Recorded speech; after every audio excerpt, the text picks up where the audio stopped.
All right, get ready because today we are going to dive deep into panpsychism. Ooh, that's a good one. Yeah, you've sent over so much great stuff on this. Yeah. Everything from historical overviews Wow. to that crazy in-depth Stanford Encyclopedia of Philosophy article.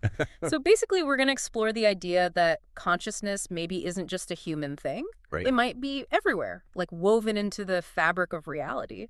Yeah, panpsychism shapes things up, for sure. It really changes how we usually think about consciousness and where it comes from. So wait, does that mean like my houseplant is secretly judging my interior design choices? Not exactly. Okay.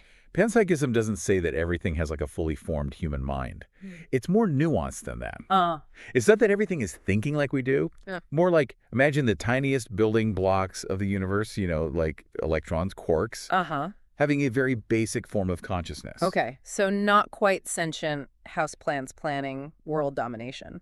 Not quite. Got it. Yeah. But where do we even begin to wrap our heads around this? Right. Our Stanford source mentions two main types of panpsychism. Yeah. Panexperientialism and pancognitivism. Right. What's the difference? So panexperientialism is the idea that consciousness or the ability to experience anything at all is fundamental. It's like the most basic ingredient in the universe. Okay. Even more basic than thought. Uh-huh. It's just the potential for any kind of experience or awareness. So even an electron could have some kind of inner experience. That's the idea. Mm. And then you've got pancognitivism, Okay. which says that thought itself is the most fundamental thing. Mm. This one is a bit harder to imagine because how can something like a tiny particle have thoughts? Yeah, it's already mind-blowing to think about an electron having any kind of inner world. Yeah. But I was looking through some of the historical stuff that you sent, and this whole idea of panpsychism has been around for ages. Right. Like, even the ancient Greeks were into this, right? Totally. Thinkers like Thales, way back in ancient Greece, were already grappling with these questions. He actually used the analogy of magnets, how they move on their own, Yeah. to suggest that maybe they have some kind of mind. It was a way to explore these ideas before we had all the tools of modern science. It's so interesting how even back then people were trying to understand what consciousness was all about. It makes you wonder if there's something about this idea that just keeps drawing us back to it century after century. Yeah, there's definitely something enduring about these questions. So besides Thales, were there any other big names from history who were into panpsychism? Oh yeah, tons. The pre-Socratics, for example. Okay. They spent a lot of time debating whether the mind was fundamental or if it could be reduced to something else. Hmm. And then you've got Spinoza Okay. in the 17th century.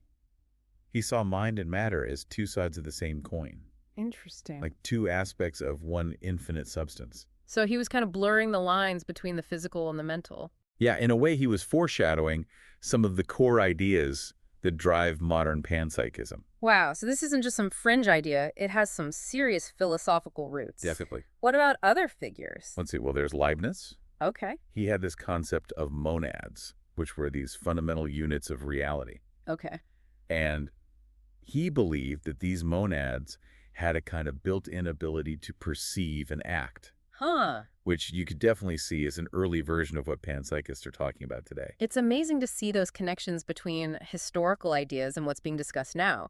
So panpsychism wasn't just like a brief fad in philosophy. It seems like it had some serious staying power. Right, it pops up again and again throughout history. I read that the 19th century was like a golden age for panpsychism. Oh yeah, for sure. Yeah. The 19th century saw many big names embrace panpsychism. Wow. We're talking people like Fechner Wundt James. Those are some heavy hitters in the world of psychology and philosophy. Exactly. And they all developed their own unique versions of panpsychism. So even within this one school of thought, there was a lot of diversity and debate. Totally. Panpsychism has always been a pretty vibrant and dynamic field.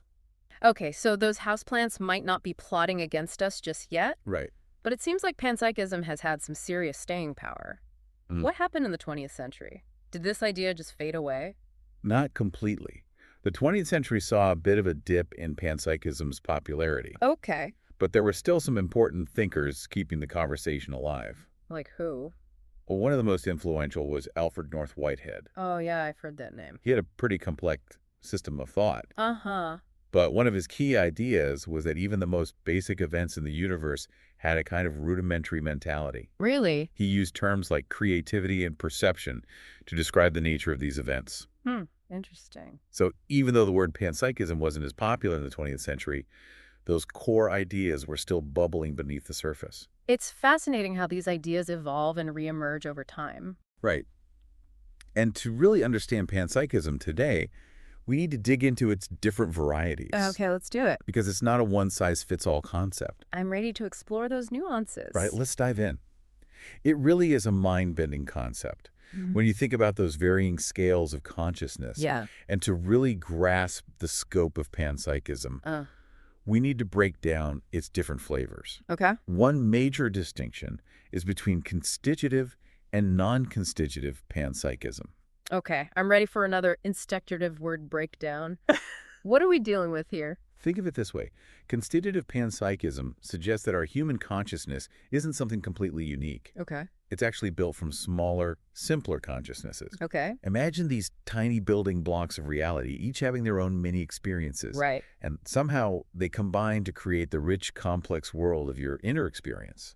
So it's kind of like a bottom-up approach Yeah. to consciousness. Like Legos, each individual brick has its own simple property, but you put them together, and you can create something incredibly intricate and complex. Exactly. And just within constitutive panpsychism, Okay. we find different subtypes, Okay. each with its own unique take on how this all works. Got it. One example is micropsychism. Okay. This suggests that these tiny consciousnesses belong to the tiniest bits of matter, like atoms, or even those subatomic particles we learned about in high school physics. Wow. So we're talking about consciousness at the level of like quarks. Yeah, exactly. That's a pretty wild concept. Yeah. What are the implications of something like that? It raises some really profound questions about how those micro experiences might come together to form something as intricate as the human mind. Yeah. That's one of the key puzzles that panpsychists are grappling with. So it makes you wonder Yeah. if there are things about consciousness that we Right. don't even have like the language or the concepts Absolutely. to understand yet. Yeah. It might require us to completely rethink our current framework for understanding the mind. But getting back to those subtypes, another one within constitutive panpsychism is cosmopsychism. Okay. This one takes a different approach, Okay. suggesting that instead of tiny minds everywhere, it's the entire universe itself that possesses consciousness. So instead of a bunch of little consciousnesses, we've got like one giant cosmic mind. Right. I see how that idea might be appealing to some. Yeah. It definitely simplifies things a bit. Right. It kind of bypasses the whole issue of figuring out how to combine those tiny bits of experience. Right. Are you ready for another subtype? Hit me with it. All right. This one is called emergentism. Okay. It proposes that minds emerge from the interactions between simpler conscious entities. Okay. Think of it like individual consciousnesses coming together Yeah. and through their relationships and interactions, creating something new and greater than the sum of their parts. I like that. It's like when you're brainstorming with a group of people Yeah. and suddenly an idea pops up that none of you would have thought of individually. Yep. There's a synergy that happens when minds interact. Exactly. And there's one last subtype of constitutive panpsychism to cover. Okay. It's called fusionism. All right. And it proposes that those micro subjects, when they interact to form a larger mind, don't just coexist, they fuse together. Okay. They lose their individual identities in the process and create a single unified consciousness. So this is a little different from the Lego analogy. It's Mhm. more like ingredients that are blended together, Yeah. losing their individual forms to create something entirely new. Exactly. Okay, so that covers the constitutive side of the panpsychism family tree. Right. What about non-constitutive panpsychism? What sets that apart? Non-constitutive panpsychism takes a different stance. Okay. It suggests that human and animal consciousness are fundamental in their own right, Okay. not built from those smaller micro-consciousnesses. Got it.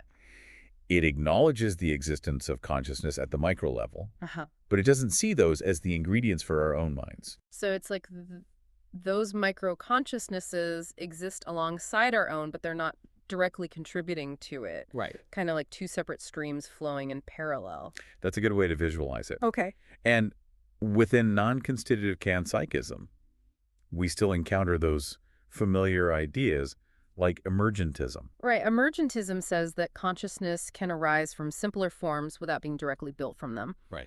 But in our prep materials, you also mentioned something called panpsychism. Yes. Is that just a fancier way of saying the same thing? Not exactly. Panpsychism is a close cousin to panpsychism, Okay. but there's a subtle but important distinction. Okay. Panpsychism says consciousness is fundamental and everywhere, Right. while panpsychism argues that it's actually proto-consciousness that is fundamental. Okay, time to break down proto-consciousness. What exactly are we talking about here? Think of proto-consciousness as the ingredients for consciousness, Yeah. but not conscious in themselves. Okay. It's like the difference between flour, sugar, and eggs. On their own, those aren't a cake, Right. but combine them in the right way, Right. bake them up, and you've got something delicious. That's a helpful analogy. Mm. But if we're talking about flour, sugar, and eggs as the potential for cake, Right. what are the ingredients of consciousness in this pan-proto-psychism view? That's the million-dollar question. Yeah. And it's one that even panpsychists themselves debate. Yeah. Some believe that we might never be able to fully grasp the nature of these proto-conscious properties. Okay. That's the idea of Mysterianism. So there are limits to what we can understand Yeah. about the fundamental nature of reality. It's Yeah. kind of a humbling thought. It is. But it's important to remember that just because we can't fully grasp something right now Right. doesn't mean it's not worth exploring. Right. There are other interpretations as well. Right. One is called panqualityism, Okay. and it suggests that these proto-conscious properties are unexperienced qualities that exist in the world, Okay. waiting for the right conditions to become experiences. So they're like dormant potentials. Yeah. Waiting for the right moment to blossom into full-blown experiences. Yeah. You could say that. It's like a seed waiting to sprout. Right. It contains the potential for life, but it's not alive until it encounters the right environment. That's a great way to put it. Yeah. And this brings us to another key point. The different scales of consciousness that panpsychism encompasses. Okay. We've talked about micropsychism, where consciousness is attributed to tiny particles, Right. and cosmopsychism, where the entire universe is seen as conscious. Right. That's an incredible range to consider. It really is. And it makes you wonder Yeah, if our human experience of consciousness is just a tiny blip right. on a much grander spectrum Totally. of what's possible. Yeah. And it begs the question, Oh, what's the question? why should we even take panpsychism seriously in the first place? Yeah. It's not exactly mainstream thinking. Right, exactly. What are the arguments that make panpsychism worth considering? There are actually some very compelling reasons to give panpsychism a fair hearing. Okay. One of them is the anti-emergence argument.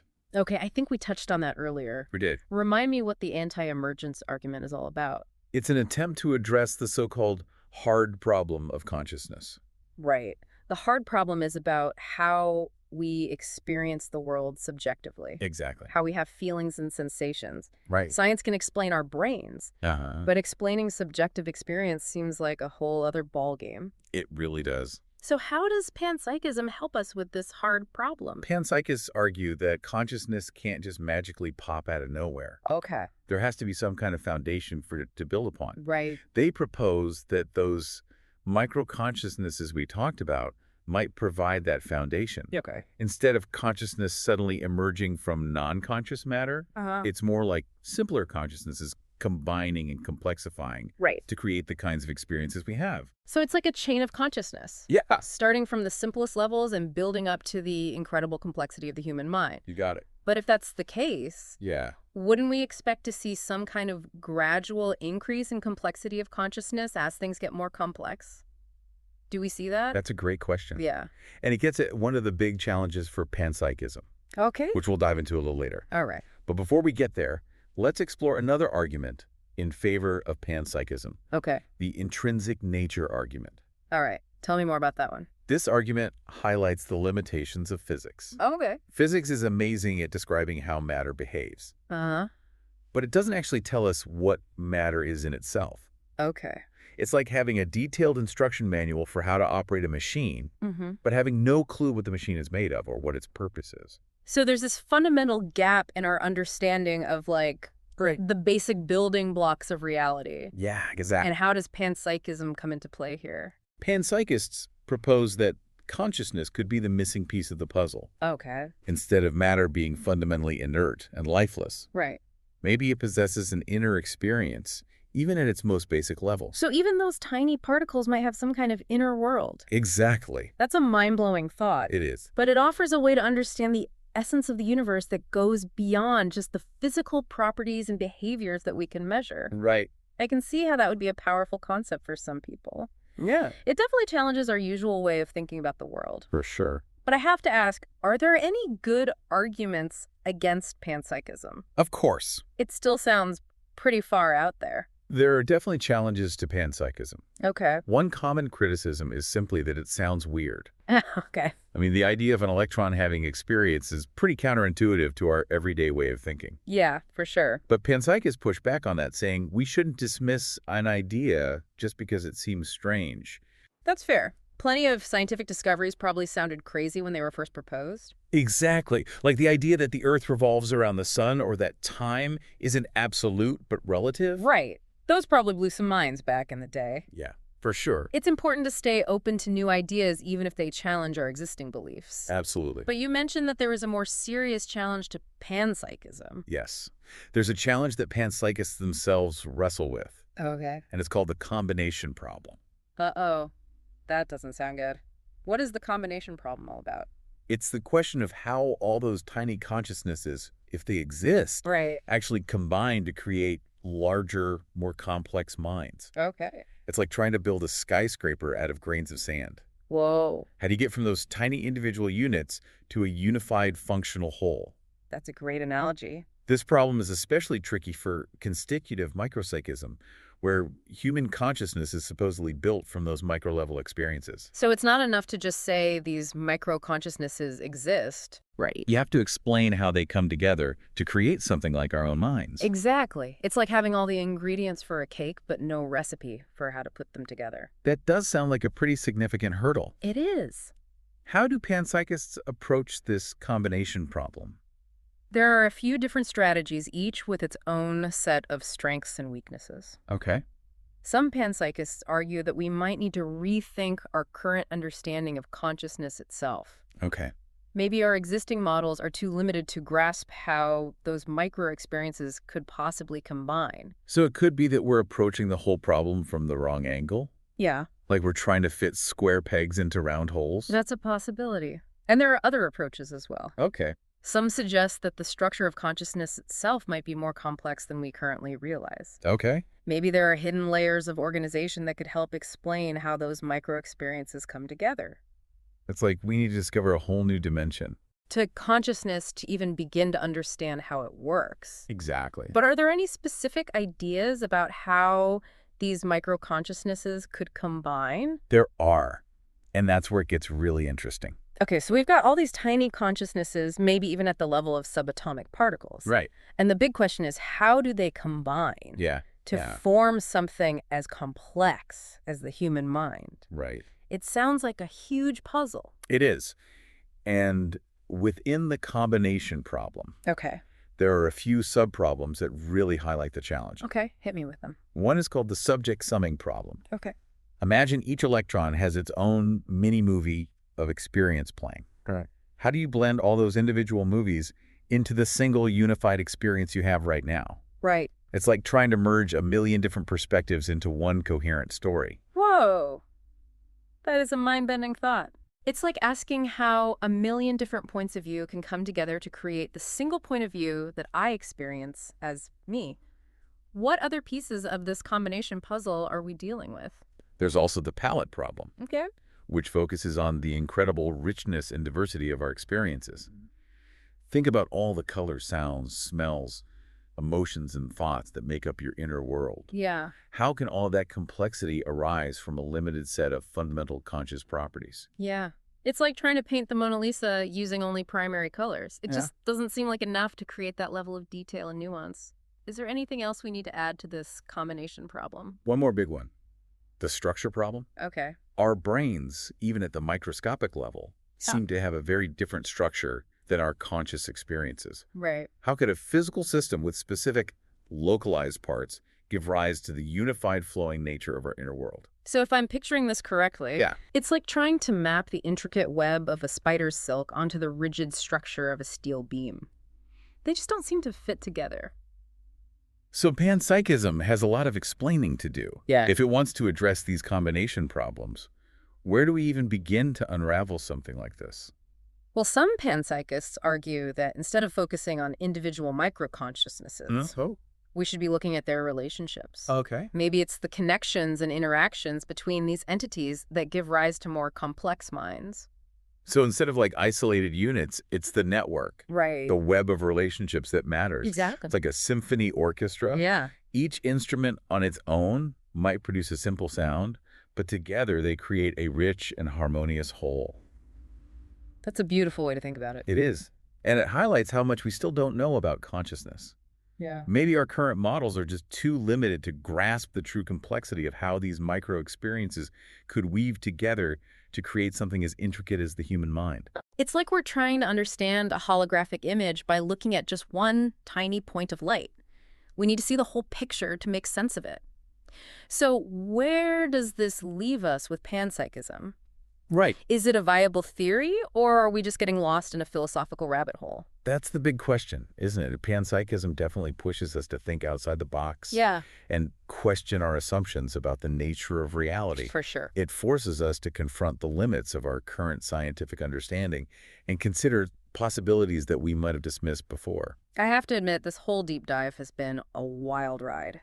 It's made me realize how much we still don't know Yeah, about consciousness and the universe we inhabit. It's both humbling and exciting. absolutely. The combination problem is a major challenge, Right. but it also serves as a catalyst for innovation. Okay. It's driving panpsychists to come up with new and creative ways to explain how those micro experiences could give rise to the minds we know and experience. So it's pushing the boundaries of our understanding, forcing us to ask deeper questions Yeah. and explore new territories of thought. Even if panpsychism doesn't turn out to be the ultimate answer, Right. it's expanding our horizons and opening up new possibilities. Precisely.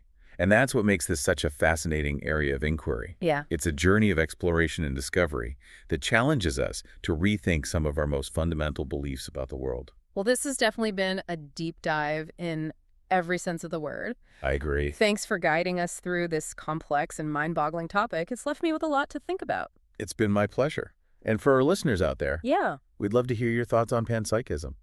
Is it a crazy idea or a glimpse into a deeper truth? Let us know what you think. And on that note, we'll wrap up this deep dive. Thanks for joining us, and until next time, keep those minds open to the endless possibilities of the universe.